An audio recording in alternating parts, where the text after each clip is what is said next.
చింతల్టానా వద్ద భూకేటాయింపు ఆసక్తి చూపిన 3 కంపెనీలు వెనక్కి ఆగమ్య గోచారంగా రూపాయలు 102 కోట్లు 365 ఎకరాలు అసలు ప్రాజెక్టుకే ఉండకపోవచ్చు అంటున్న బీఆర్ఎస్ నేతలు 23,000 మందికి ఉపాధి కల్పన కలే గత ప్రభుత్వం సిరిసిల్లాలో ప్రతిష్టాత్మకంగా చేపట్టిన అక్వా హబ్ రద్దయిందా దాదాపు 23,000 మందికి ఉపాధి కల్పన లక్ష్యంగా దేశీయ బహుళ జాతి కంపెనీలను సిరిసిల్ల ఆహ్వానించేందుకు ఏర్పాటు చేసిన ప్రాజెక్టు ఇక అడుగు వేసే పరిస్థితి లేదా అంటే అవుననే సమాధానం వినిపిస్తుంది.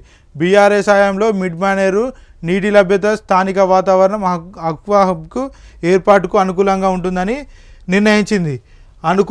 అనుకున్నదే తడావుగా తెలంగాణ రాష్ట్ర పరిశ్రమలు మౌలిక సదుపాయాల కల్పన ఆధ్వర్యంలో తంగలపల్లి మండలంలో 365 ఎకరాల భూసేకరణ ప్రాజెక్టు నిర్మాణానికి కావాల్సిన అధ్యయనం కూడా పూర్తి చేసింది.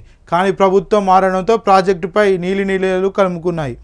ప్రాజెక్టు కోసం సిద్ధం చేసిన 102 కోట్లు 365 ఎకరాలు కేటాయింపులు ఆగమ్య గోచరంగా మారాయి.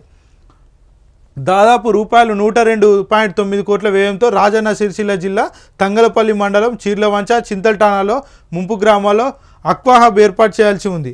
దీనిపై ఇప్పటికే సర్వే పూర్తి చేసిన అధికారులు భూ కేటాయింపులు కూడా చేశారు. రెండు గ్రామాల పరిధిలో 365 ఎకరాల 305 ఇందుకోసం కేటాయించారు. ఇవి మిడ్ మానేరు ముంపు గ్రామాలు కావడం, గోదావరి బేసిన్లో మిడ్ మానేరు ఉండటం, కాళేశ్వరం నుంచి నిరంతరం నీటిని ఎత్తిపోస్తే సౌలభ్యం ఉండడంతో ఐఐసి ఈ ప్రాజెక్టు నిర్మాణానికి వ్యూహాత్మకంగా ఈ 2 గ్రామాలను ఎంపిక చేసింది. ఆక్వా రంగంలో సత్తా చాటుకునాలనే కంపెనీలకు పరిశ్రమ ఏర్పాటు చేసుకోవడానికి భూమి, రోడ్లు, విద్యుత్తు, వ్యర్థాల నిర్వహణ తదితర సదుపాయాలు కల్పించేందుకు ముందుకు వచ్చింది. అప్పటికే ఇక్కడ fishing India, Anand groups, fresh to home సంస్థలు కంపెనీలు ఏర్పాటు చేసేందుకు ముందుకు వచ్చాయి. అన్నీ అనుకున్నట్లు జరిగితే మత్స్య పరిశ్రమ ఏర్పాటై ఉండేది. ప్రభుత్వం మారడంతో టీఎస్ఐఐసి స్థానిక కలెక్టర్ అధికారులు ఎవరు ప్రాజెక్టు మనుగడపై ఇంతవరకు ప్రకటన చేయలేదు. వాస్తవానికి చీర్లవంచ చింతల్టానా 2 ముంపు గ్రామాలే.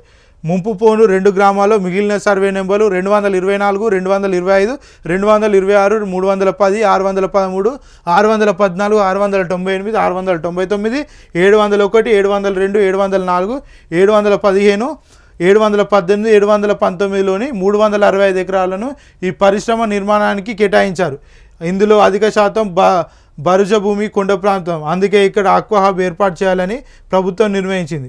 ఆక్వా హబ్కు ప్రతిరోజు 15.52 LD నీటిని అందించాలనుకున్నారు. పరిశ్రమల నుంచి 10.8 LMDల రీసైకిల్డ్ వాటర్ విడుదలవుతుందని అంచనా వేశారు. అంతేకాకుండా నీటి వ్యర్థాల శుద్ధి 13 LMDల సామర్థ్యంతో భారీ ఎస్టీపీ ఘన వ్యర్థాలు, ఎలక్ట్రికల్ వ్యర్థాలు నిర్వహణకు టీఎస్ఐఐసి చూసుకుంటానంది. ఆ కంపెనీలు వెనక్కే ఆక్వా హబ్ పార్కులో పరిశ్రమలు ఏర్పాటు చేసేందుకు fishing India, Anand group, fresh to home సంస్థలు ఆసక్తి చూపాయి. కంపెనీలు ఏర్పాటు చేసేందుకు వీలుగా 194 ఎకరాలు ప్లాంటింగ్, 79 ఎకరాల్లో పచ్చదనం, రోడ్ల కోసం 31 ఎకరాలు, సామాజిక సదుపాయాల కింద 14 ఎకరాలు కేటాయించి అభివృద్ధి చేయాలని నిర్ణయించారు. అంతేకాకుండా తంగలపల్లి నుంచి 120 అడుగుల వెడల్పుతో రోడ్డు నిర్మించేందుకు ప్రణాళిక సిద్ధం చేశారు. తొలి దశలో రూపొందించిన ప్రణాళిక ప్రకారం మరిన్ని కంపెనీలు హబ్లో కొలువు తీరితే తొలి దశ దాదాపు 5,000 మందికి, ప్రాజెక్టు పూర్తయ్యాక 17,500 మందికి ఉపాధి అవకాశాలు లభిస్తాయని అంచనా వేశారు. అందులోనూ తొలుత మిడ్ మానేర్లోని ముంపు గ్రామాలకు, ఆ తర్వాత ఉమ్మడి జిల్లా యువతకు కొలువులు ప్రాధాన్యం దక్కుతుందని అంతా అనుకున్నారు. కానీ ప్రాజెక్టు ఇది రద్దయినట్లేనని బీఆర్ఎస్ నేతలు